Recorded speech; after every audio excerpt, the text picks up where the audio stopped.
Conversamos esta noche con Ángela Vivanco, vocera de la Corte Suprema. Ministra, muchas gracias por acompañarnos esta noche. Muchas gracias por invitarme. Buenas noches. ¿Cuáles son hasta ahora los principales reparos que existen para el Poder Judicial de lo que se está discutiendo y lo que se ha votado principalmente en la Convención Constitucional? Bueno, nosotros hemos dicho que cuando se produce un cambio de esta envergadura, es muy importante que ciertos principios que han estado siempre presentes en todos los estados democráticos, particularmente en relación con la administración de justicia, se mantengan. Y en ese sentido hemos hecho presente cada vez que nos ha parecido que puede haberse afectada la independencia del Poder Judicial, que es absolutamente fundamental no para los jueces, sino para las personas que son destinatarias justamente de sus decisiones. Y de ese punto de vista, ¿cómo va a ser el gobierno judicial? ¿Qué organismo lo va a desarrollar? ¿En qué términos? ¿Con qué facultades? ¿Y con qué integración? Por ejemplo, es un tema que a nosotros nos preocupa, que hemos hecho varias veces presente nuestra opinión en esta materia, porque nosotros sí compartimos que se separe el gobierno judicial del tema jurisdiccional propiamente tal, pero no da lo mismo cómo va a ser las características de ese órgano. Y ese es un punto que específicamente a nosotros nos preocupa. Partamos del título, el cambio de nombre de Poder Judicial a Sistemas de Justicia. ¿Qué opinión tienen de eso? A ver, la impresión que tengo yo sobre esto es que se le puso sistemas de justicia para aludir a esta dualidad en que hay una justicia indígena, una justicia que es del Estado, digamos, común, y establecer entonces que son varias las líneas. Pero creo que en ese propósito, el quitarle al Poder Judicial el nombre de Poder Judicial, obviamente que da la impresión que se le debilita, y por supuesto que yo no creo que haya ninguna intención de hacerlo, pero la realidad es que el escenario parece con un Poder Judicial que puede ser debilitado, particularmente si no se toman en cuenta algunos elementos que son muy importantes. Y uno de esos elementos, por supuesto, es que el Poder Judicial no se politice.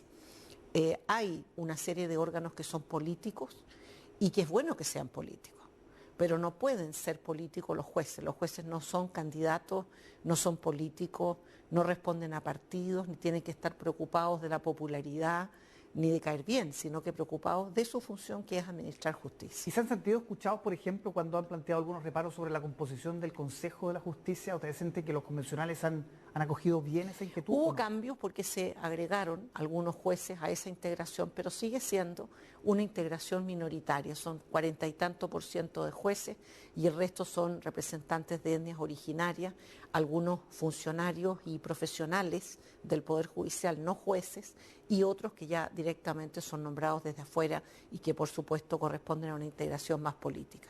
Entonces no se ha obtenido el resultado que finalmente nos hubiera gustado, que es que hubiera una mayoría de jueces, por supuesto con la participación de otras personas con distintas sensibilidades y experiencias, pero que hubiera una mayoría efectivamente del Poder Judicial. La edad máxima de los ministros de la Corte Suprema también fue un tema que pusieron sobre la mesa. ¿Se escuchó eso, no? El tema que nosotros pusimos sobre la mesa fue la edad de todos los jueces, porque es importante decir que lo que llevamos aprobado hasta ahora establece los 70 años para todos los jueces, sí, no solamente para los ministros. Y en consecuencia, si esa norma se aplica en el momento que entre en vigencia la nueva Constitución, si se aprueba, eso significa la salida inmediata de más de 60 jueces y, si uno le agrega a los ministros, más de 80 en total. Y en consecuencia es una situación muy compleja. Y luego, en lo que respecta específicamente a la Corte Suprema, además se le establece un límite de duración de tiempo de 14 años que agrega otros ministros que también se tendrían que ir, ya no por edad, sino por el tiempo que están en el cargo. Ahora, el hecho de que salgan 60, 80 jueces en sí mismo, ¿cuál es el problema en ese caso? Porque uno piensa, pueden venir ministros mejores de la Corte de Apelaciones, en fin. ¿Cuál es el problema a su juicio? Son varios. En primer lugar, el reemplazo de un juez es un tema complejo, porque tiene que haber una postulación pública, tiene que haber audiencias, tiene que haber un examen de los antecedentes de la persona, de sus capacidades. No es un reemplazo inmediato, fácil, sencillo. Es un reemplazo que dura meses, en este momento y en cualquier tiempo, porque además hay distintos pasos que se tienen que cumplir. Eso en cuanto a los tiempos. Pero además se afecta a la administración de justicia porque ya ahora faltan jueces.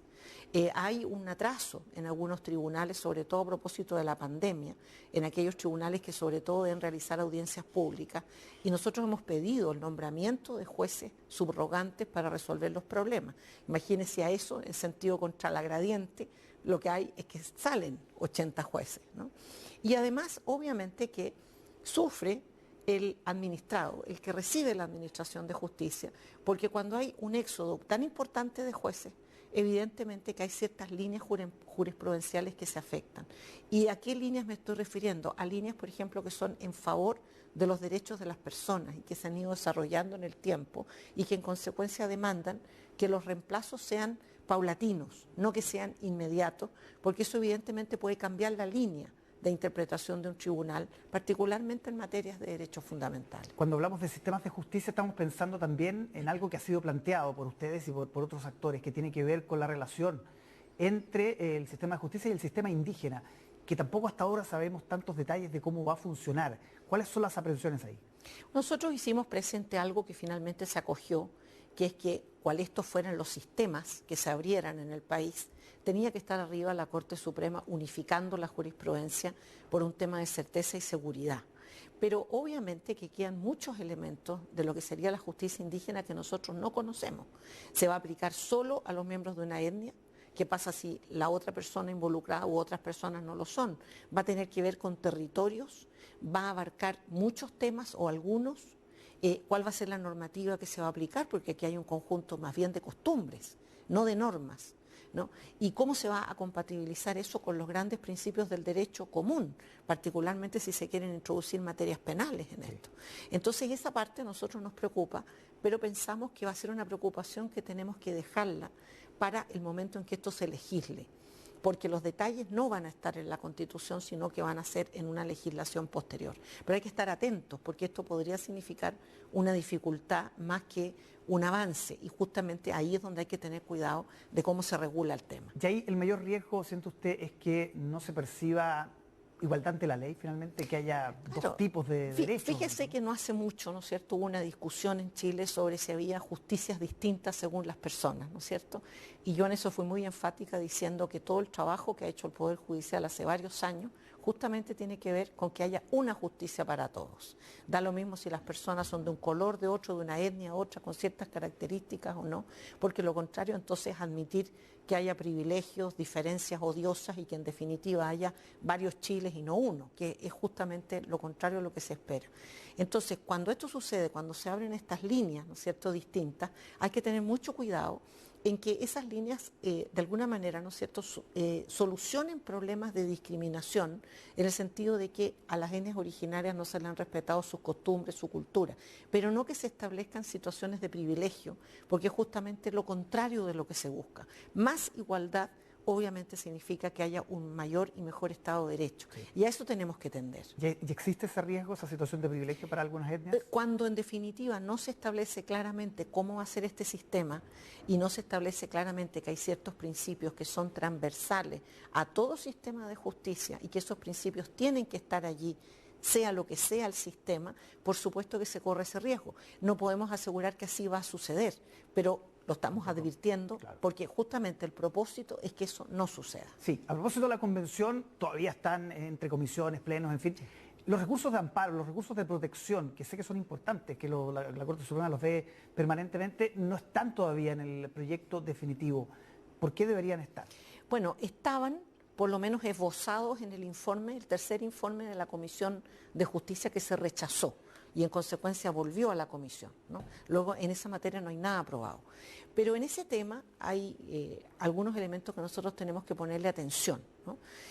Nosotros tenemos, fundamentalmente a partir del regreso a la democracia, ¿no?, 32 años de jurisprudencia en materia de recursos de protección y de amparo. No considero la anterior porque las situaciones eran sí, con su complejidad, ¿no es cierto? Pero terminada la dictadura, hay 32 años de jurisprudencia en favor de los derechos de las personas. Y esa jurisprudencia, ¿quiénes la han producido? Las Cortes de Apelaciones y la Corte Suprema. Entonces, un tema que a nosotros nos preocupa es que esa jurisprudencia se considere y se trate de aumentar la cobertura desde el punto de vista de los derechos, pero no se hagan modificaciones que en definitiva desconozcan esa historia y que pudieran afectar justamente ese aporte que han hecho las Cortes. Esto todavía es noticia efectivamente en desarrollo, pero es un tema que nos preocupa y sobre esto había un proyecto de ley hace algunos años que la Corte Suprema tuvo la oportunidad de informar y ahí pusimos muchos elementos que nos parecían importantes, entre ellos, por ejemplo, abrir estos recursos a los derechos que están en tratados internacionales, pero mantener la experiencia de las Cortes en esta materia. Muy brevemente, ¿la Convención está escuchando a la Corte Suprema o no la ha escuchado? Yo creo que hay cosas que se han escuchado.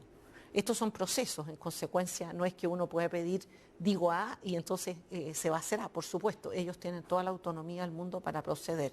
Pero yo siempre digo que yo tengo la esperanza de que mientras la Convención esté trabajando, siempre nosotros con ánimo colaborativo podemos aportar y esperamos que esos aportes sean oídos porque creemos que es justamente para ayudar a su trabajo y sobre todo para favorecer a Chile. Ángela Vivanco, vocera de la Corte Suprema, muchísimas gracias por acompañarnos esta noche. Gracias a ustedes. Buenas noches.